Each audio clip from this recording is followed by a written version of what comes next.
theoretically means you have the ability to guide people, you have the ability to motivate people, you have the ability to motivate them to achieve a set of goals. That makes you a leader.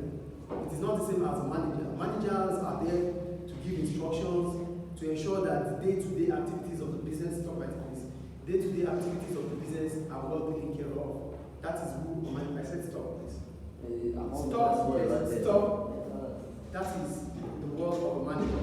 A manager will ensure that the tasks are there and make sure that you get it done. That's the manager. In a group, we have leaders. In this class, we might have leaders. It doesn't mean he's the manager of this class, no. He's a leader in the class because he knows what to do, when to do it, and how to do it. He's always there. So whenever things are getting messy or bad, he knows how to arrange them. That makes him a leader. So leadership is just an ability that someone possesses. You are a visionary, that means you can see the end from the beginning, that makes you a leader. You are someone who can motivate people, that makes you a leader. It doesn't mean you are the manager, it doesn't mean you are the director of the organization.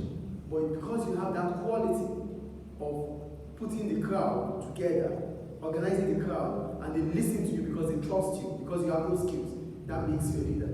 I think it's clear. So we should not think a manager is the same as a leader.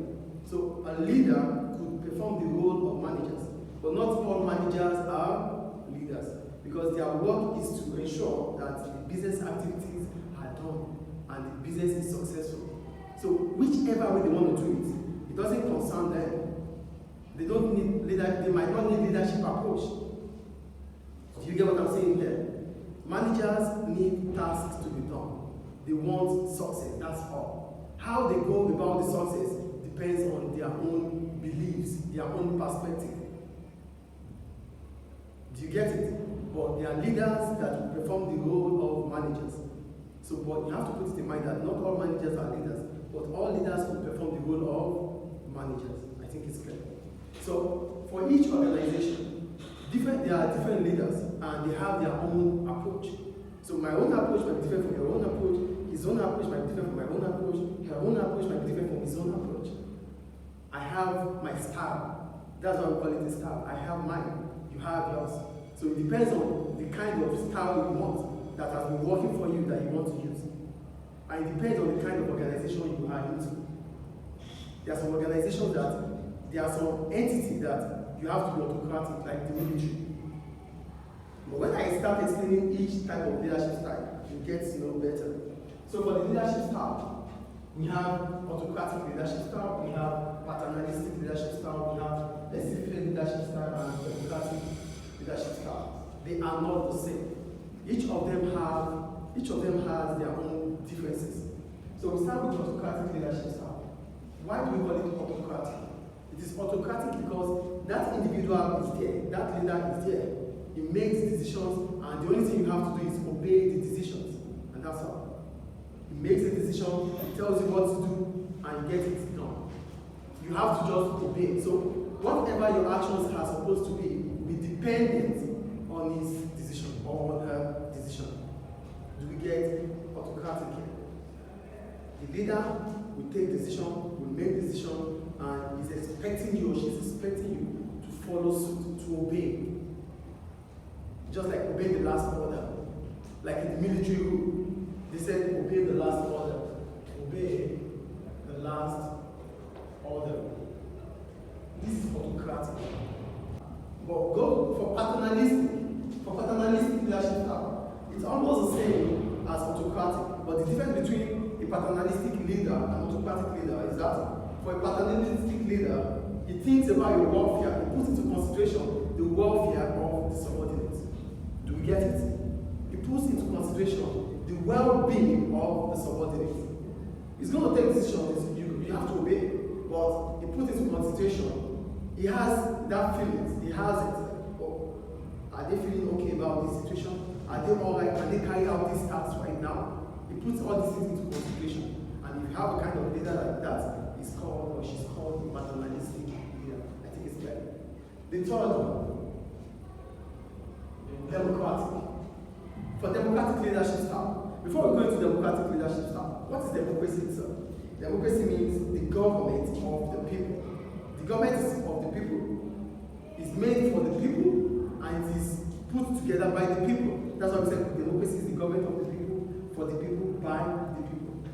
So, for democratic leadership style, it involves people. That is why it is democracy. It involves who? People. So, whenever decisions have to be taken, people are involved.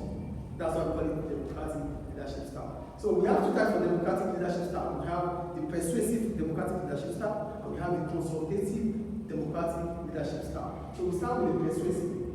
For persuasive leadership style, here, the leader will take the decision. It's persuasive. The leader is going to take the decision, but take his or her own time to convince people about how best the decision is. I've taken the decision, but I will convince you, I will persuade you, I will explain to you why this decision is the best for us. Is it clear? That is a democratic leadership style, which is persuasive. It's not the same as autocratic. Here, in autocratic, the leader will not have to explain. He's taking a decision and you have to obey. For paternalistic, he only puts it into consideration. He's not going to express. He's not going to share decisions with you. He's not involving you. He's taking decision. He's having the human feelings about it based on his own perception. He's not involving you.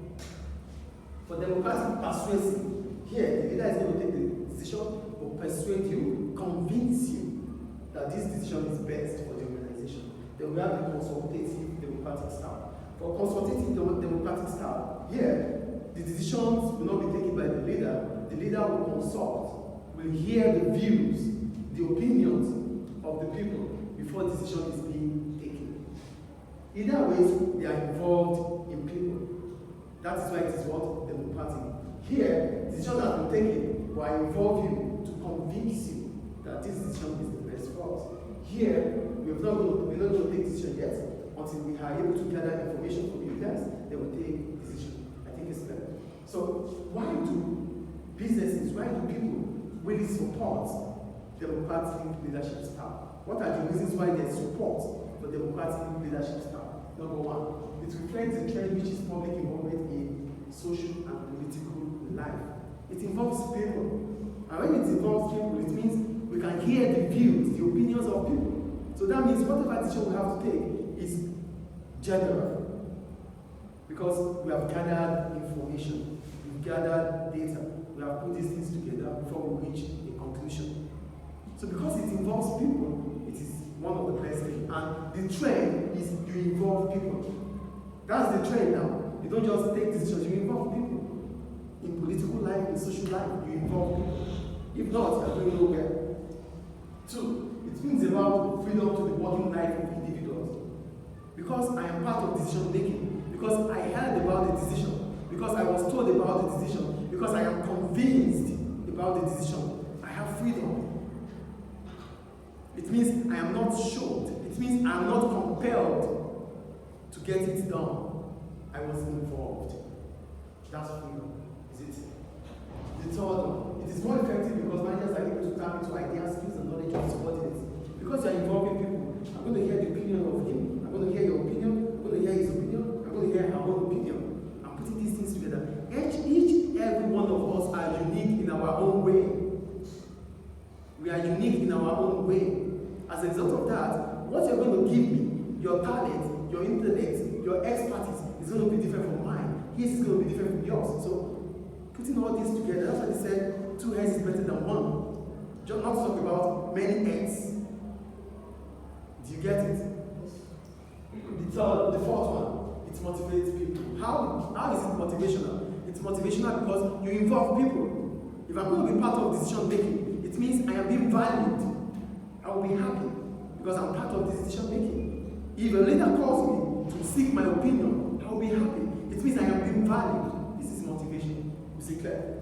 Any questions about that? And the last type of leadership style we have is laissez-faire leadership. For laissez-faire leadership style, it means you are going to be your boss. You are your own boss. So, 4 years ago, in one of the schools I was, we used it. So, the diploma of the school is there, but whatever happens to teachers, the teachers take charge. Do you get it? Each teacher takes charge, not the principal now. So whenever there's an issue with the parents or the student or result of the student, the teacher involved takes charge. The teacher involved speaks to the parents. That is a laissez-faire leadership style. But we call it hands off. Why is it hands off? The school would have provided me Because the With the authority. They Yeah. provide you with the authority to take control of whatever it is. Yes, they gave me the tools needed. They gave me everything I need. Then I become the decision maker here. You become your own manager. Yeah. So whatever happens in that my position, I have to be responsible for it. I have to be accountable for it. Do we get it? So for this style, it is best used when you have groups that are highly skilled, that they have experience and they are knowledgeable. They are experts. You don't just give that to someone. If you are saying you're going to be your own boss, it means the owner of the school that have trusted me has trusted other teachers that they can get the job done. So this is not what you can give to someone who is not capable. So you need people with experience, expertise, skills, knowledge to handle whatever situation that might occur in such a situation. Any question about leadership style? So these are all the leadership styles we can use as an individual. And put it in mind that there's a difference between a leader and a manager. A manager needs to complete a task. A leader sees through the task. A leader sees through the process of change. A leader provides solution. So leaders are managers, but not all managers are leaders.